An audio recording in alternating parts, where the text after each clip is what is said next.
Hello everybody, my name is Chanel Jepson and I am a certified nutritionist as well as a gastrointestinal specialist. Tonight I'm going to go over the ins and outs of leaky gut. It's super sexy, I'm sure, listening about leaky gut. So tonight I'm going to cover a few things, but I want it to be interactive. So I'm going to wait just a few seconds, just as people start to get on and share and all of those different things, because I want this to be a place where you can ask questions. You can ask anything, well, within reason, of course, right? But I want you to be able to ask questions, and I want this to be a fun place to learn about the science behind maybe some of your products or an illness that you know something about. So I do take requests. So even this video, I had a lot of requests for what is leaky gut. It's been going around, you see it all the time in the media right now, and so a lot of people just have questions on what leaky gut is. So I'm going to go on through the ins and outs.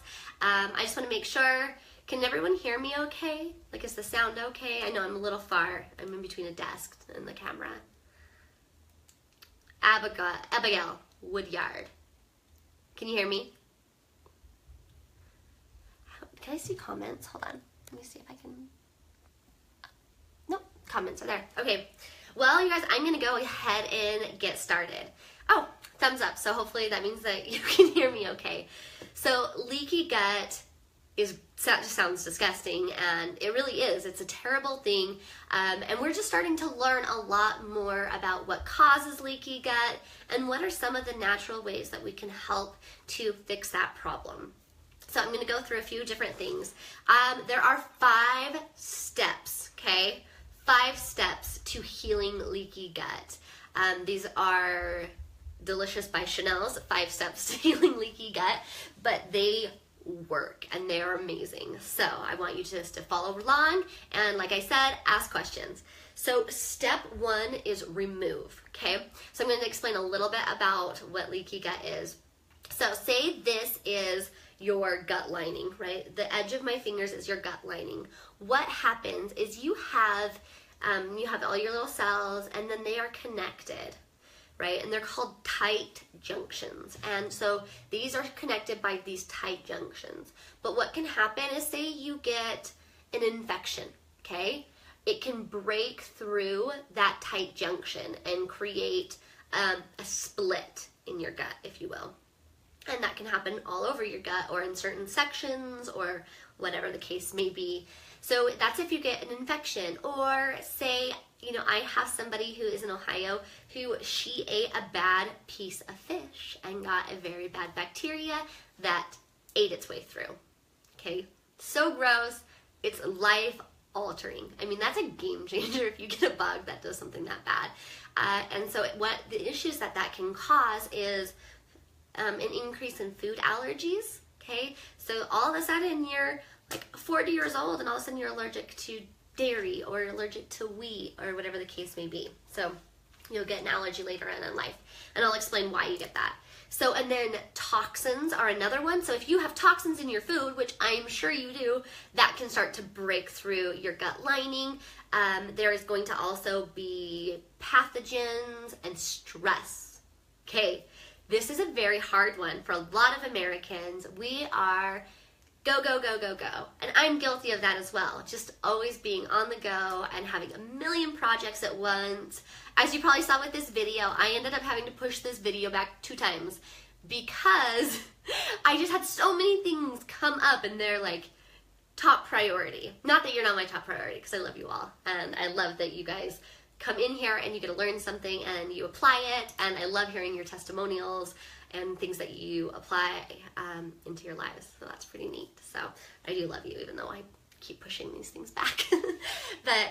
So stress, when you are stressed, your body releases a hormone called cortisol, and cortisol can be super damaging on a lot of different systems in the body, including the gastrointestinal lining. A couple other ones. The honorable mentions of the gut killers are going to be certain foods can be difficult, especially if you are just prone to them, right? Gluten. Gluten is a hard one. So what happens is Gluten, when it hits, it can actually create a chemical, and it's called, oh my goodness, I think it starts with a Z. I will put it below when I remember. But it creates this chemical, and that chemical is what can permeate through. So if this, like I said at the beginning, if this is your gut, it can actually like break through it, okay? So this is super bad. You also have things like sucralose. Sucralose, aspartame, all of these artificial sweeteners are killing our guts. That's one of the first things I look for on a label now, is if it has any artificial dyes or artificial colors, and sometimes even artificial flavors. Because artificial stuff, your body doesn't know how to break it down because it shouldn't be in your body. So what happens is, so say you have a little breakage right in your intestinal wall, and then you get a food part, or you get one of these chemicals, it can go directly into your bloodstream.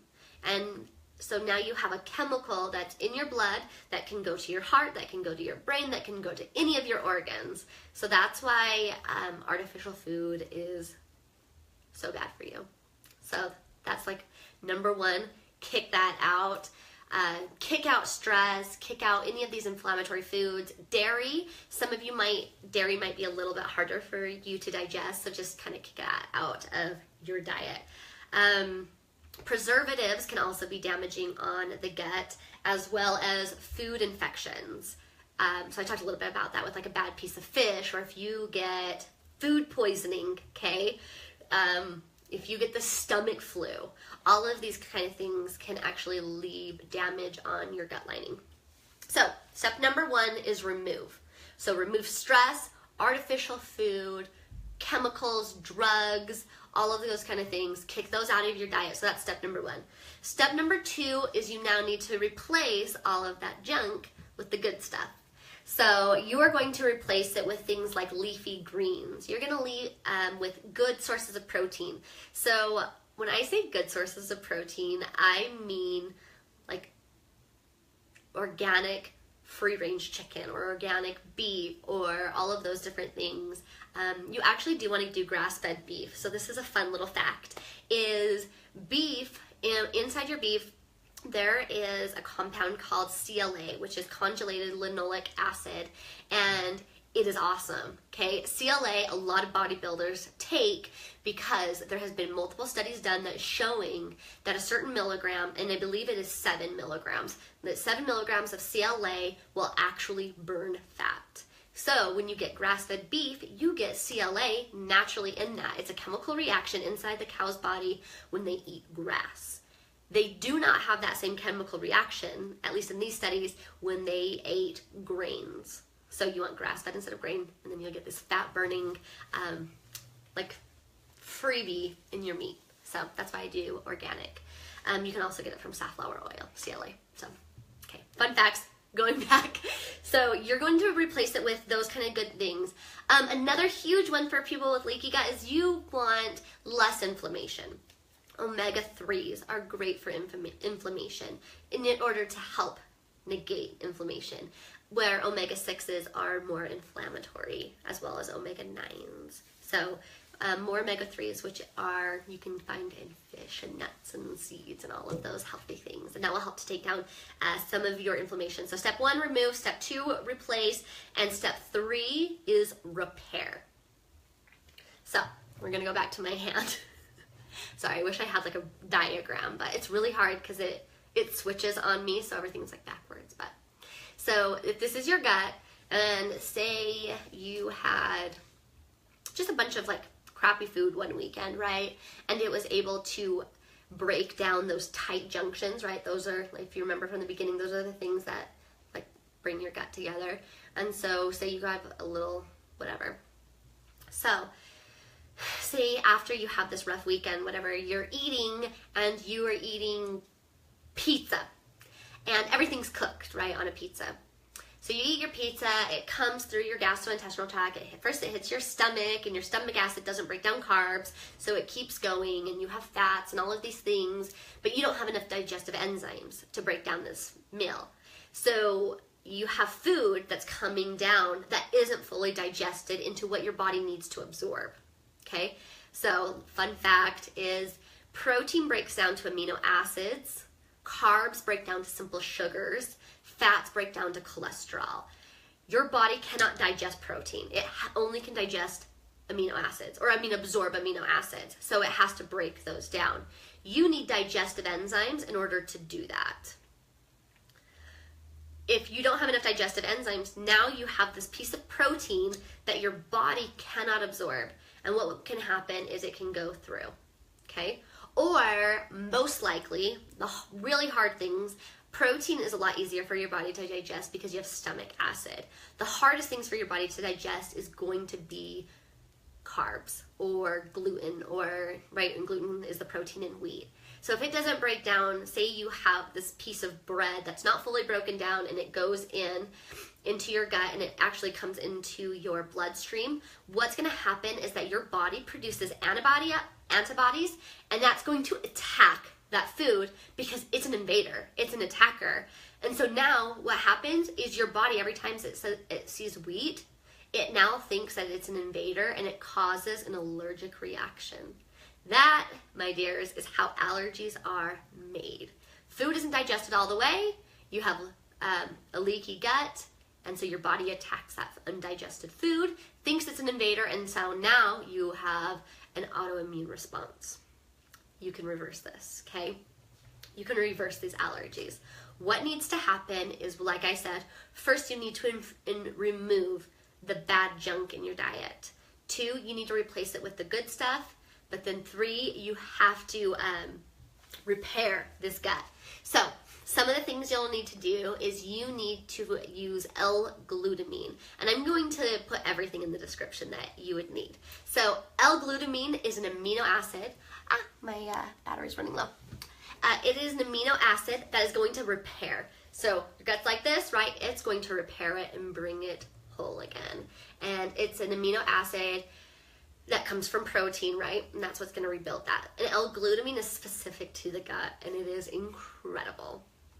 Another thing that's really going to help is you need a lot of soluble fibers, okay?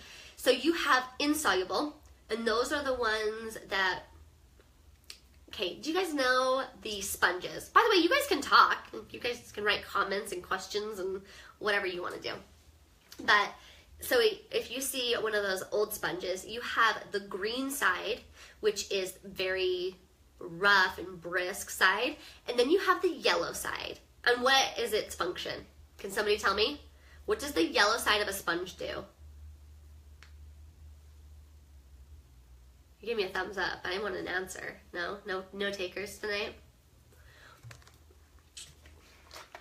All right, fine. I'll just give you all the answers. Okay, so this side scrubs, okay? That green side, perfect, Robert. Yes, it absorbs.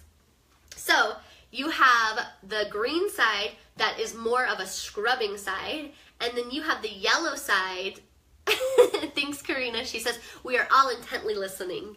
So you have the green side, and what's awesome about insoluble fiber is it's going to scrub the colon wall, and it's going to just kind of clear out your system. But what's really neat about the yellow side is, like all of you have said, it absorbs. So why this is so important is when you have toxins or junk inside your body, this fiber of insoluble fiber can actually, so say like you have this bad guy, right, and it can absorb and suck it in, and now you eliminate it. Insert poop emoji here. But that's how it works. So you want L-glutamine to repair these. You want soluble fiber in order to absorb bad stuff and push it out of your body, which is pretty neat. And then there's a few other things that you want to help that repairing process. So one of those is licorice roots. Hi, Wesley. One of those is licorice root. And licorice root is amazing for digestion. Another one is anise seeds. Anise, if you ever go to an Indian restaurant, what you'll see is they have this bowl, and they have like seeds and like little candies and stuff in it. But what they do is they take that after every single meal because it helps your body digest your food, and that's the power of anise. I am the lead formulator for Avicet, and we came out with a limited edition essential oil line, which was phenomenal. And one of those oils that I put together was called Calm, and it had anise in it. And you actually apply it topically, and it helps your body just to move things along. So it was a really fun little essential oil. So it has anise in it as well, because it's really powerful.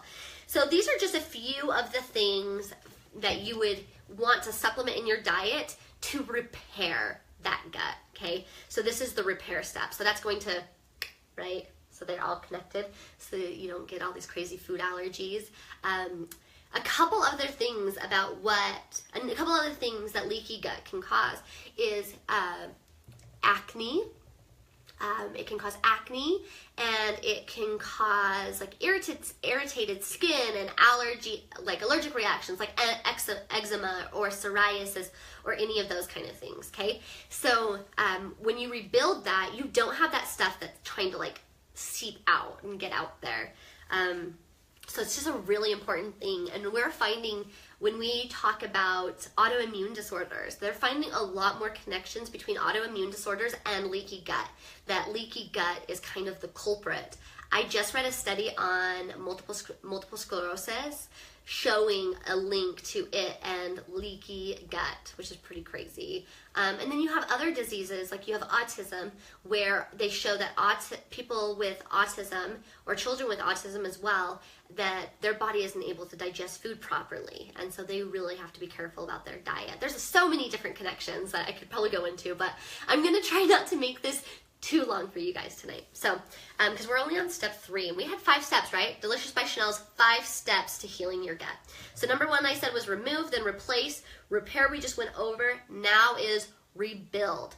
So part of that rebuilding that I talked about was L-glutamine, which is the amino acid, and that is what's going to help to rebuild the gut, okay? So you have that step, but then you have the other part of rebuild is if you have an autoimmune disorder, that means, right, you have like low immunity, you have a low immune system. So now you have to rebuild your immune system. That is going to be needed by vitamins and minerals, powerful antioxidants. Antioxidants are going to be amazing. They're a game changer. This is how an antioxidant works. What happens is you get oxidative damage. Oxidative damage can come internally or externally, right? Sun creates oxidative damage on your skin, right? Oxidative damage causes free radicals. Free radicals cause damaged cells. Damaged cells turn into cancer, right? That's like the progression of things. So let's go back to oxidative damage. When you think of oxidation, I think of a car that is rusting. So when you think of a car that's rusting, it's like creating holes and all of this stuff, right, inside of it, and it's ugly. That's what's happening on the inside of you. You're just getting ugly. Hi.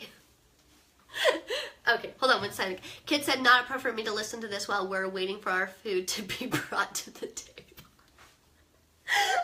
We can't talk about poop over dinner, kids? Come on. This is America. Freedom. Okay. Oh, hi, Rachel. Rachel's a babe. All right, you guys. So where was I? I got distracted. All right, so rebuild. So you have your antioxidants. So you have oxidation that's creating rust.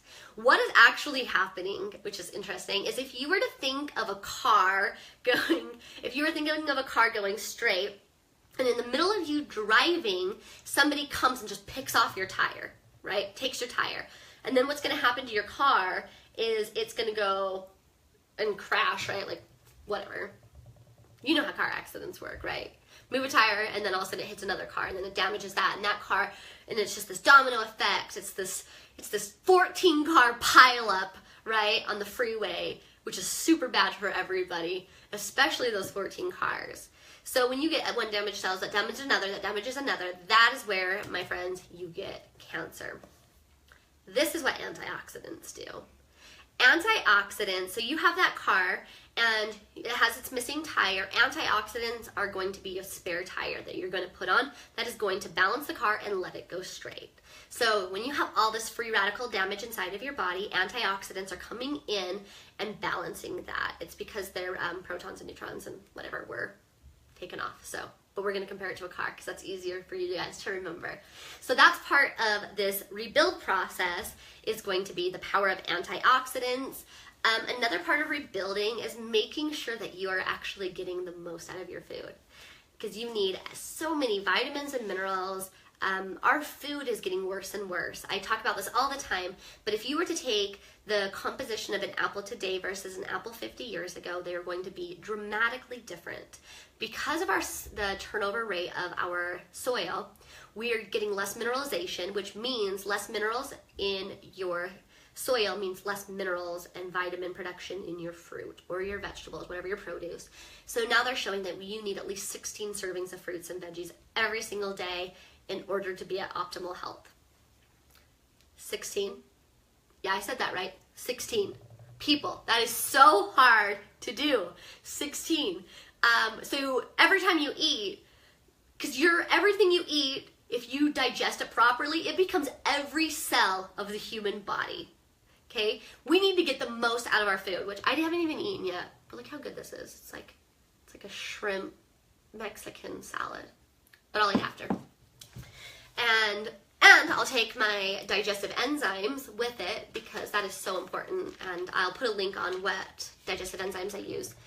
So, but you need to break down your food. You need to get the most nutrition possible. I mean, you need to be like a vampire sucking your food dry, because getting 16 fruits and vegetables is really difficult.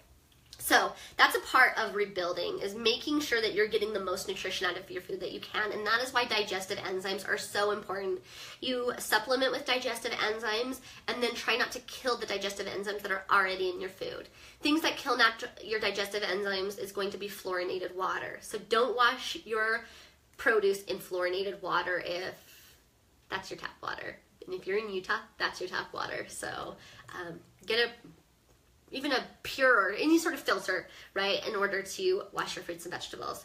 So that's one way. Also cooking them really high. I'm guilty of this a lot because I really love like sauteed vegetables. So this is kind of my rule of thumb, is if I'm going to saute a vegetable, I just don't want it soggy. It has to have like a little, like that was not a good crisp noise. I can't even think of a good crisp noise, but you know what I mean. It has to have a little bit of a crisp to it. And then that's how you know there's more nutrition in it. So that is enzymes. So that's the rebuilding. A part of that rebuilding is definitely getting the amount of BCAAs, okay? You probably see BCAAs in products all the time. All that BCAAs are is protein broken down into those branched chain amino acids, okay? So in order for your protein to get broken down into your amino acids, it needs to be broken down by protease. Protease is the enzyme that breaks down protein. But you have a few different stops, right? You chew your food, so that starts to break down, and then it goes into your stomach acid, and that bile is going to help to break down your protein as well into those amino acids. But it's really important to get those. And you don't have to buy amino acids. You can get it from protein easily, as long as you're able to digest that protein down. So, but I will put links to anything that I try and anything that I've mentioned in this video. So that's step 4. Okay, so I'm going to go through this again. Remove, replace, repair, rebuild, and now rebalance. Rebalance. So you are supposed to have about an 80 to 20 ratio inside your gut, meaning 80% good bacteria to 20% bad or ineffective, meaning it's not really doing much. It's like the lazy bacteria, okay? Like when you're on a school project and they don't do anything, but they're still there and they still get the credit, that's your 20%. The 80% is, I mean, when we talk about a symbiotic relationship, this is it, right? What they're doing is they are creating serotonin in your gut. Serotonin is what makes you happy, what makes you have a good libido. It's what makes you sleep. It has all of these good functions, and this good bacteria is what will produce that. So it's huge, right? Bacteria also is helping to break things down. If you get an invader, it's attacking it. It's fighting off bacteria infections and viruses and all of these different things. And you have 350 times more bacteria in and on you than human cells. So you, and I say this all the time, are more of a bug than a human. Let that sink in. So I'm just name calling tonight. So that is, so you need to balance that. If you're taking antibiotics, you just killed everything. You might have a cockroach survive your atomic bomb, but that's about it. So it's your responsibility to reconstitute your good bacteria. Okay, so making sure you're taking a probiotic, making sure you're taking prebiotics. Prebiotics, bacteria, they gotta eat too. Like, it's not just you and me eating delicious food, okay? These little suckers, they gotta eat too. So you gotta feed them. And what do they feed off of? Insoluble fiber. So we talked about fiber earlier, soluble and insoluble. They actually feed off of insoluble fiber, or realistically a lot of fiber that they can feed off of, but we just don't get a ton in our diet. So making sure you're taking an inulin or FOS are great prebiotic fibers that are going to feed those bacteria, so then they get going and reproduce, you know. Yeah, so that was awkward. I'm gonna go ahead and end this, but okay, you guys, thank you so much for tuning in. Thank you for answering my questions. I'm going to do one of these every single week. Send in your requests, whatever topic you want me to cover, anything about health, nutrition.